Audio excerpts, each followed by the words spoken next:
You are now listening to Can't Feel the Heat, the Coachella Valley Music and Arts Festival unofficial podcast, the #1 Coachella podcast on the internet.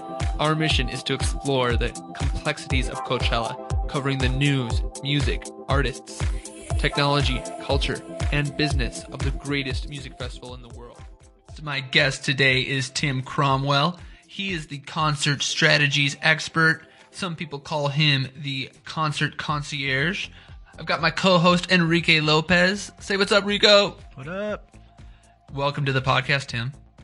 Thanks for having me, guys. Excited to be here. Looking forward to another great Coachella. Welcome. Yeah, man. Thank you. How many Coachellas have you been to? Well, shockingly enough, I've been to every single one ever. And when I say that, I went to both weekends every year too, except for last year. So I've been to a few. I think this is like 24, maybe 25, right around there. Wow, that's crazy. Yeah, 1999. I went. Tool's what got me there. Tool and Rage Against the Machine right off the bat, and I fell in love with it. That is some dedication, and I praise you for that. Good man. That's absolutely ridiculous. Thanks. Do you have a group that you go with every year, or is it obviously it's changed over the years? I'm guessing, right? Yeah, I have a good crew though. There's definitely we kind of joke about it. We call it kind of our business. Like my brother's wife, Jamie's the VIP. She's the VP of the business, and my brother goes, and then we have a couple buddies that we can count on every year. The others kind of fluctuate in and out, but we definitely have a good stable, like 4 or 5 people we can count on. It's fun. Where do you stay? We tend to do Airbnbs. This year we got a condo. We like to get houses. We try to find something with a pool, something with a good communal area, and something close to a shuttle stop as well, so nobody has to worry about it when it comes to just Ubering over there. I've camped once, but I'm more of a hotel, Airbnb, condo guy myself. Got it. Only one time camping out of the whole 24 times, huh? Yeah, it was 2006, and we were such amateurs, and we had like a little tent, didn't know what the heck we were doing, and by the second day, I literally was falling asleep standing up during Wolf Parade. Even though I was excited to see him, I was just done because I couldn't sleep throughout the night. It was brutal. Yeah. I'm camping for my first time this year, but I'll be prepared. As long as you're prepared. And bring a dust mask, my friend. Bring a dust mask. Those things come in handy, let me tell you. I can't. Sorry about that. Go ahead, Rico. I'm sorry. I camped every year that I've gone, so I'm the opposite. I'm a trusty camper. I love camping. It's so much fun. But I can see how you can say that you're dead, because you do stay up way too late every time you camp. So I can see how you're dead the next day. Yeah, I heard you talking on the podcast about your camping strategy, and I want to hang out in your camp. I know that. Yeah. Very good. Okay, well, let's talk a little bit about the lineup. We'll get back to a few more Coachella tips and strategies. I mean, they call you the concert concierge, so we want to gain your insight. But let's chat a bit about the music. Who do you feel most strongly about this year? I'm super excited for actually a lot of not even really the headliners this year. I mean, obviously I'm excited to see Tame Impala, but I love some of the lower tier stuff. I think that the return of Defects Twin is going to be amazing. He's one of those rare gets. It'll be interesting to see the crowd he gets, but man, I'm telling you, that'll be quite an interesting way to end the night. I have a feeling they're going to give him an hour and a half, 2 hours, just because of his pedigree in the electronic music industry. But it'll be a really great show. I mean, it's not really one to go there and dance your butt off, but it is really something that's going to mess with your head. They should have great visuals with it, and a super eclectic style of electronic music. He's fantastic.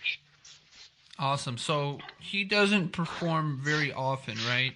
It's kind of a rare thing to catch an Aphex Twin show. Yeah, his name is Richard James. He's a bit of a recluse. He tends to just kind of stay in Europe. Doesn't really like to come out to America and play much. He played at the Day for Night Festival in Houston a couple of years ago. I wish I would have been able to go, but I did catch some of it online, and it was really a great set. And I think the combo of him and Tame Impala, whether they have him go first or Tame Impala finish it up, one way or the other, it's gonna be a great way to end Saturday night for sure.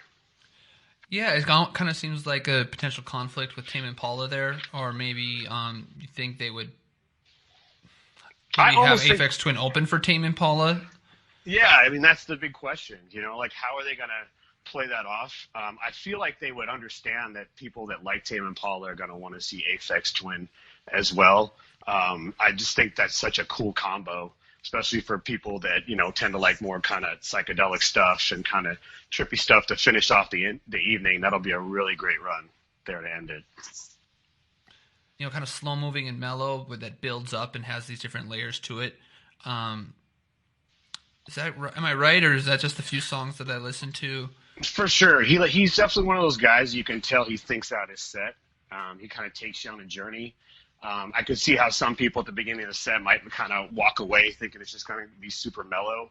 But he's one of those guys that puts a lot of thought into it and has a lot of build going on. But he is not your normal type of electronic music. Like, if you're going there thinking you're going to be getting the drops and dancing your butt off, it's probably going to be a little different. Me and my buddies always joke about the fact that how do you even dance to Aphex Twin, because his rhythms are so different and the musical timing of everything is very unique. So it won't be for everybody, but for those who are able to really get into it, it'll be quite a journey for sure. That's a good thing to have. You want to have artists that are unique, not against the grain. Something that people that have an appreciation for it are going to have a good time. So that's actually good that they're having them there. Totally agree with that, Rico. I mean, one of the best things about Coachella is kind of challenging yourself, right? Like trying to branch out and see things that you wouldn't necessarily pay for to see, by itself. But that's the great thing about these festivals, and especially Coachella, because they always get those rare gets. I mean, like in 2009 when Leonard Cohen played there, like I would have never thought to go see Leonard Cohen. Like I liked his music, but I wouldn't think that he would have been so captivating live, and he just blew me away, and that's the great thing about the gets that Coachella gets. Like last year with Jean-Michel Jarre. I mean, wow, that guy was amazing. Interesting. I don't know who that is. Can you tell us a little about Jean-Michel Jarre? He's a French musician who is literally from like the 70s, 80s, and he produced a lot of amazing soundtracks over the year.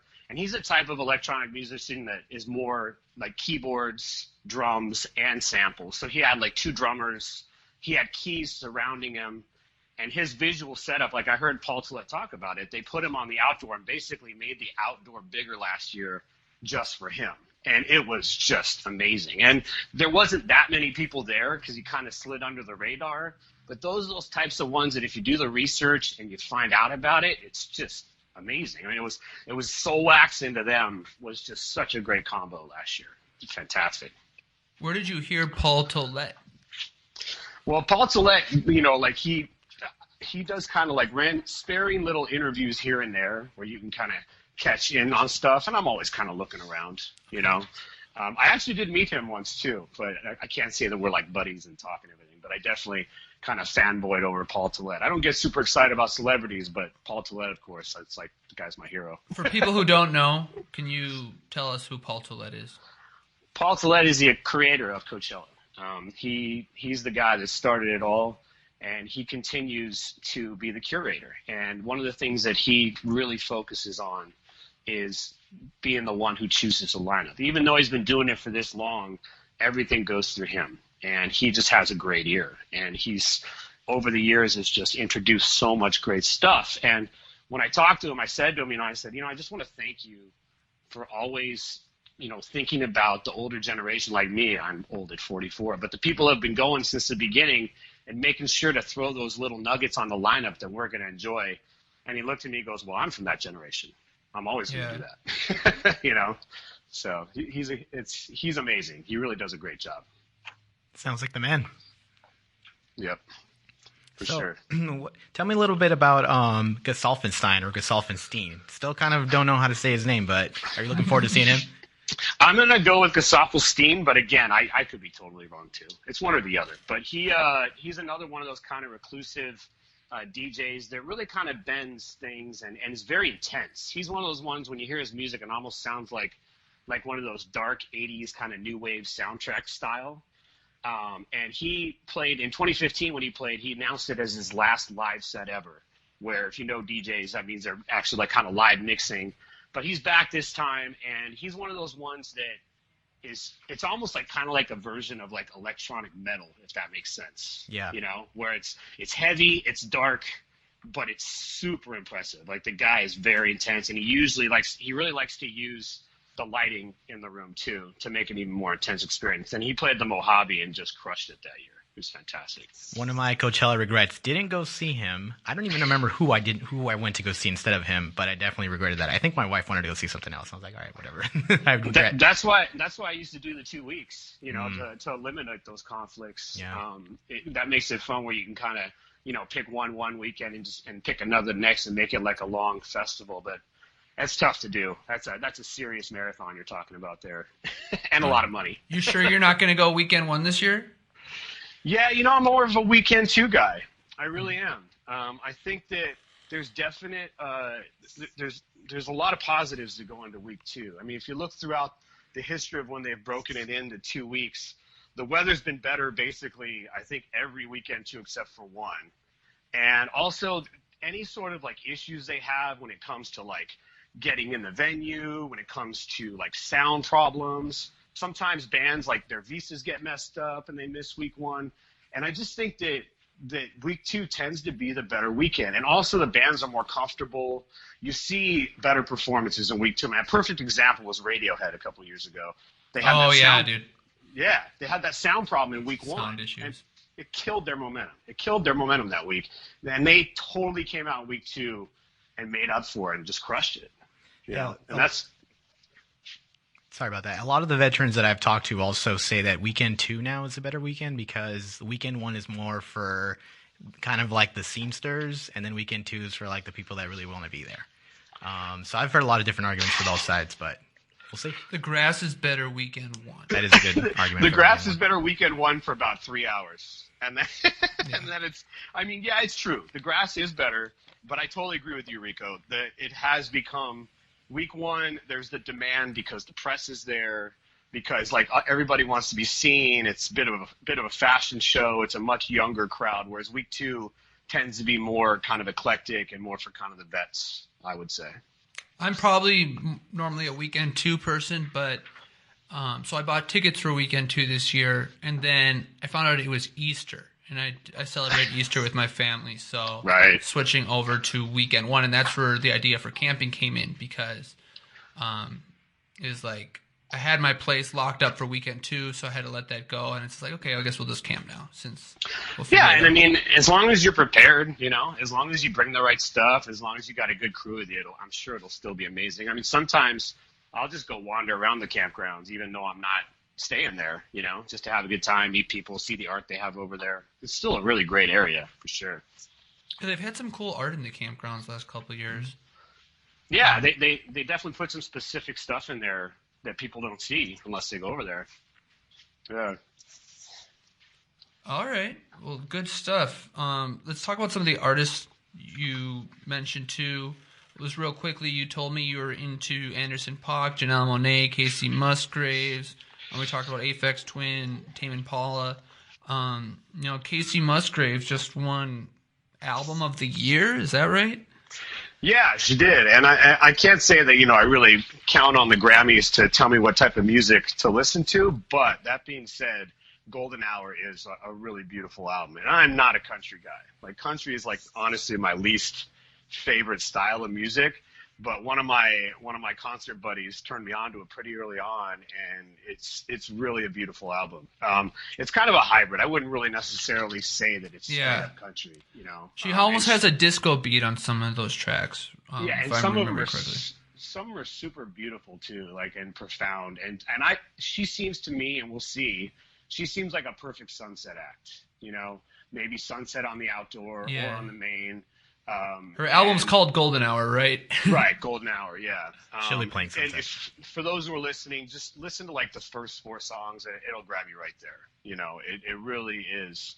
It's really a well done album. You mentioned Anderson .Paak. Let me just say that guy is a must see for sure. He is Dr. Dre camp. He's from that group. Last time he performed, he had Kendrick and Dr. Dre come out with him for a couple songs. And he's a killer drummer too. So he hops from his drum kit up to the front, and he's a fantastic performer. He really is. Like, he could be one of those ones that wins the weekend for sure. He's a great artist. Yeah, I've never seen him before. I'm excited to see him. It's a great run on the main stage. I mean, you might end up with Janelle Monae, or Anderson .Paak, Janelle Monae, and Childish Gambino right in a row, which is a really cool combo there. You know, I like that sometimes, how they'll do that, where they kind of will get a theme and run through it. And Janelle Monae, by the way, she's really into choreography, into the look of the stage, the outfits, her dance moves. She's going to be great as well. I saw her at Outside Lands last year, and she was probably the best I saw the whole weekend. She was amazing.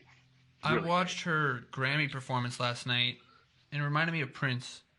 The Yeah. way she dances while she plays guitar. Exactly. So cool. So cool. Exactly. I mean, and this is a big moment for her. You know, this is one of those moments on the main stage at Coachella where she's going to pull out all the stops. Yeah, she's right underneath Childish Gambino. She's going to look to be a star. Yeah. She had Brian Wilson on her new album. Living here in the South Bay, I've just been a big Beach Boys fan. Brian Wilson's one of my musical gods. He's the composer behind the Beach Boys. And to bring him onto her album and have him do this vocal arrangement is the first track. It's so cool. I think that shows a lot of savvy from her to bring that she was able to collaborate with Brian Wilson. You know what I'm talking about? Have you heard that before? You know, it's funny. I never realized that was Brian Wilson. I didn't even look into that. And I love the new album. But Brian Wilson, I mean, Pet Sounds to me is one of the all-time classics, you know. And you're right. That just shows, right? Like, she understands the history of music. Look at the people she's worked with, you know. It's amazing. Awesome. Okay, well, we didn't get into a lot of details about your concert tips, so let's go over a few of those. So they say that I know how to festival. Yes. Yeah, and I mean, and it's what I basically, when I summarize it, is that I'm always learning when I go there, right? And every year I'm going to learn something new that I'm going to change about my approach for next year. And since I've been going for so long, I've really been able to kind of hone my skills on what needs to be done to have a good time, you know. And there's preparation that starts, for me, it starts when the lineup comes out. You know, at that point, I'm going to put together a Spotify playlist that has every band and every artist. It takes me like a day to do, but it's so worth it, because then you hit shuffle and you spend the next 3 months researching. It's like your own Coachella radio station, you know. And the other thing is just knowing how to have the right stuff. Like, and there's obvious stuff, right? Like sunscreen and hats and stuff like that. But there's those other things that can really maximize your weekend. And one of them, 100%, I mentioned it earlier to you, is something for the dust. Because you really got to understand, if you haven't been there, that it can get pretty nasty out there with the dust. And I don't know how many of your friends you talked to afterwards. Maybe you guys have gotten it, but the Coachella lung is a real thing. You know? Yeah. we all spend the next 2 weeks hacking stuff up from Coachella. It's our little memory. Another thing that is important is good running shoes. You know, you see these people that show up and they're wearing like open-toed sandals and walking around a festival for like 10 to 11 miles a day. And then they're up in a crowd of 80,000 people and their feet are getting stepped on and they're frustrated with it. And it's like, well, you're in the middle of 80,000 people. How are you in sandals? What are you doing? Yeah. You know, one great tip is, then you can find them online. They have those water bottles that are plastic water bottles, where not only are they there where you can pop it open and drink it, but they also have a spray nozzle on the top where you can sit there and when you're out there in the sun, it's 2 or 3 in the afternoon, and you're trying to watch a band on the main stage or on the outdoor theater, and you got that spray bottle and you can mist yourself and the people around you, you're going to be the most popular person in that area, and you're going to be a lot cooler too. You know? Yeah, to go with that, they make these little towels that hold cold water. I love those. You should definitely bring those. And then what I would do is every time I'd run by a place that they were selling water, I would dip it in that big ice vat and then have it around my neck. I've probably done that right next to you, man. I'm right there. What specifically do you use for the dust? I get like if you go to like Home Depot, they have like those painter's masks where they have a little air ventilator on the front. They're like $3, $4. And I get one of those, you know, like you can obviously get the cheaper ones, but it's worth it spending that couple extra bucks and getting the one that's got the ventilator. It's like a little square ventilator on the front. just so that you're not like because they get super hot if you don't. But you can find the ones that have a little ventilator. It keeps it cool. And I know a lot of people are like, well, that's going to mess up my outfit. I'm going to look weird. And I'm not saying to wear it the whole time, but if you're camping or you're walking to and from the shuttles, and I'm sure you guys have done it, it's a dust cloud. You're just sitting there just breathing it in, and it never fails. By Sunday, the friends of mine that wear them and the friends of mine that don't, it's a whole difference, on how they're feeling by the end of it. Take it off when you're Snapchatting, but wear it when you're walking through the dust cloud.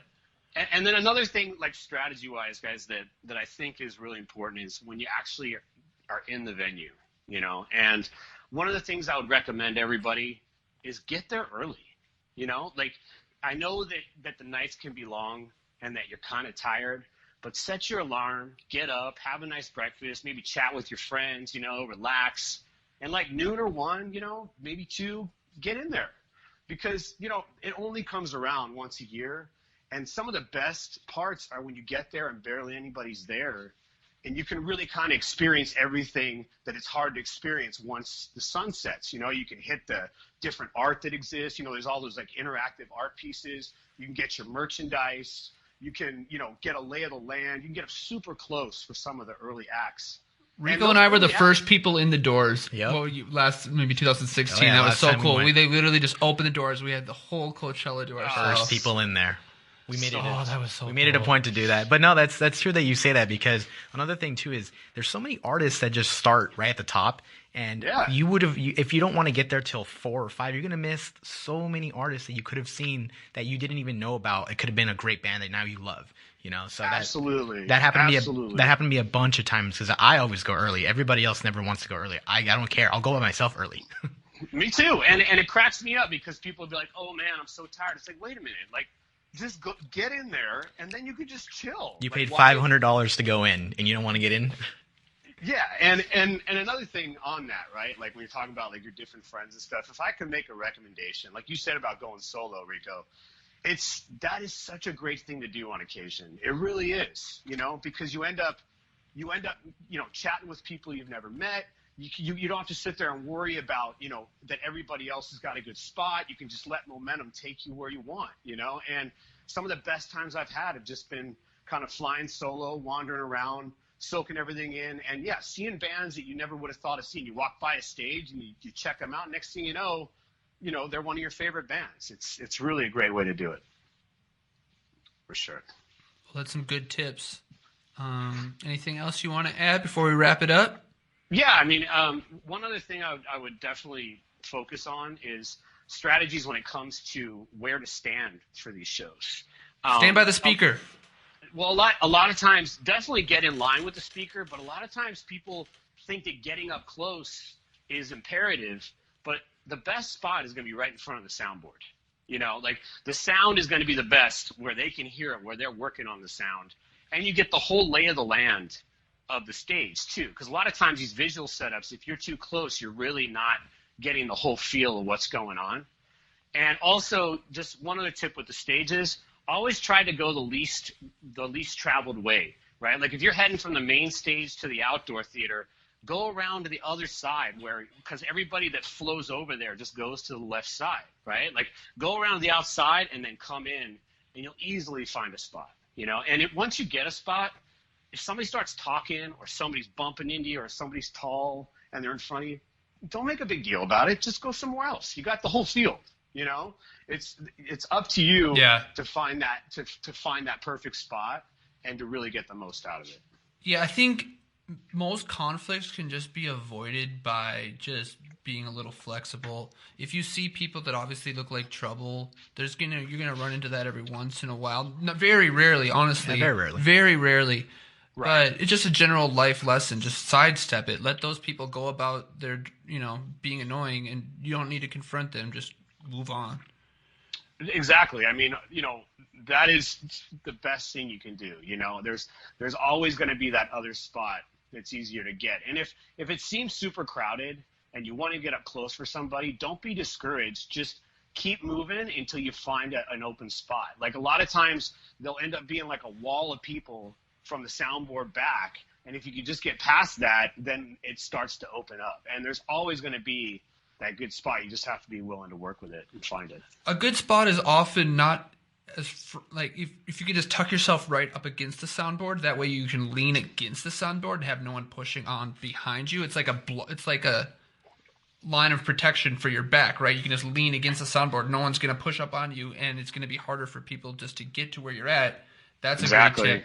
I really feel strongly just get in front of one of the speakers, though, too, on the outdoor stage, because you're going to get some noise bleed in the outdoor stage, especially in your far back. But you're there to hear the music, right? It's not really so much about watching the performances.